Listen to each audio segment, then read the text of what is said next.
Example 2, write the first 4 terms for each sequence. So we already have the first term, and then they give us the rule to find the rest of them. So let's find A2. If I want to find A2, then I just plug in 2 for n. I'm going to have 3 times a to the 2 minus 1 minus 1. That's what the rule says. So if you notice, a to the 2, or a sub 2 minus 1, that's just a sub 1. So really what they're telling me is 3 times a sub 1 minus 1. And that's actually all this is. What this is talking about is the previous term. So I would love for you to be able to skip straight to this step. 3 times a1, well, they gave me a sub 1 was 2. So 3 times 2, that's 6 minus 1 gives me 5. So then if I'm finding a3, that formula or that rule says it's going to be 3a2 minus 1. Because again, that's just the previous term. Whatever this term is, this is the one right before it. So we just found a2 was 5. 3 times 5 minus 1, 15 minus 1, that's 14. So a4 is 3a3 minus 1. We just found a3 was 14. 3 times 14 is 42, minus 1 is 41. And so the first 4 terms of that sequence are 2, which was given to us, 5, 14, 41.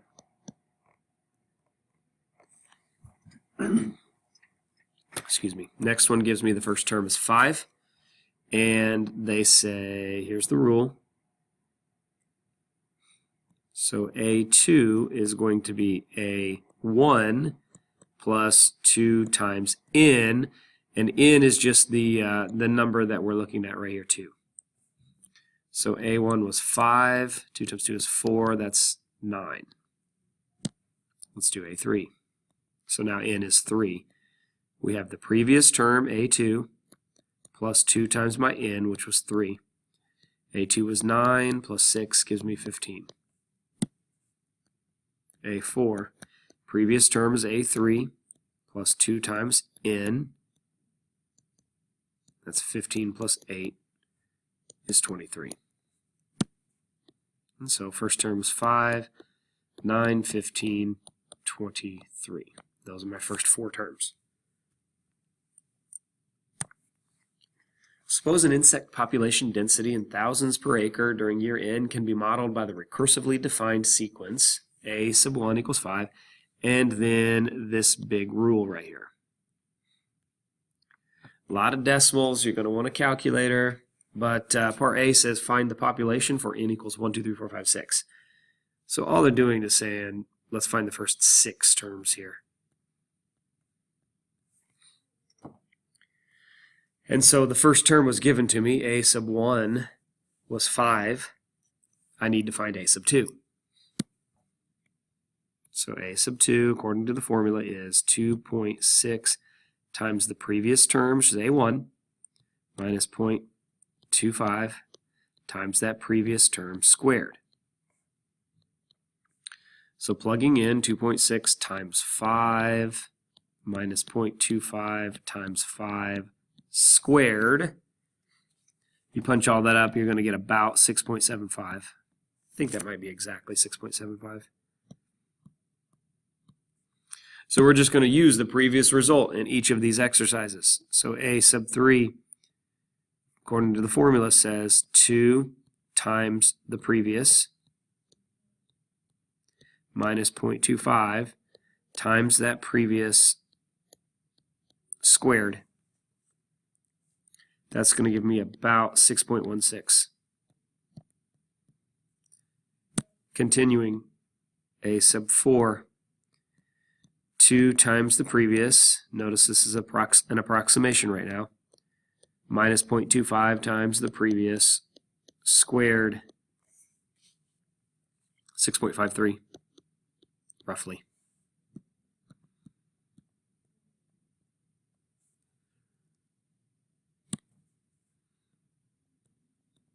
A5, 2 times the previous, minus 0.25 times the previous squared.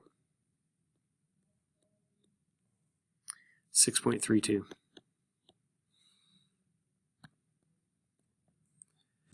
And then a 6, 2 times the previous, minus 0.25 times the previous, squared, about 6.45.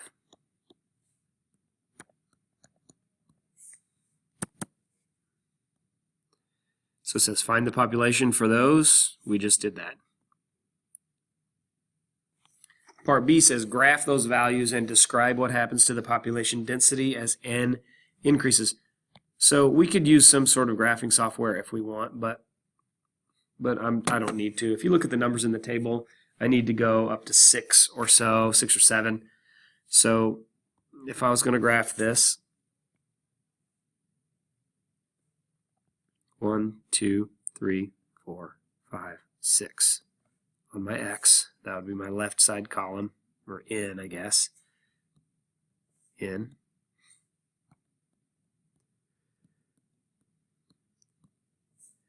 And then on my a sub n column,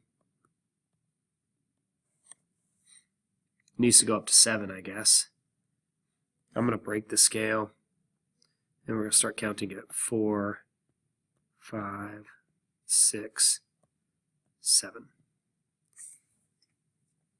So we got 1, 5,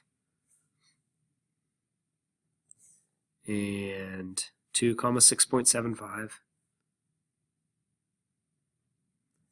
3, 6.16, 4, 6.53, 5, 6.32. Looks like these numbers are kind of stabilizing here. And 6, 6.45. About right there-ish. The question says, describe what happens to the population density as n increases.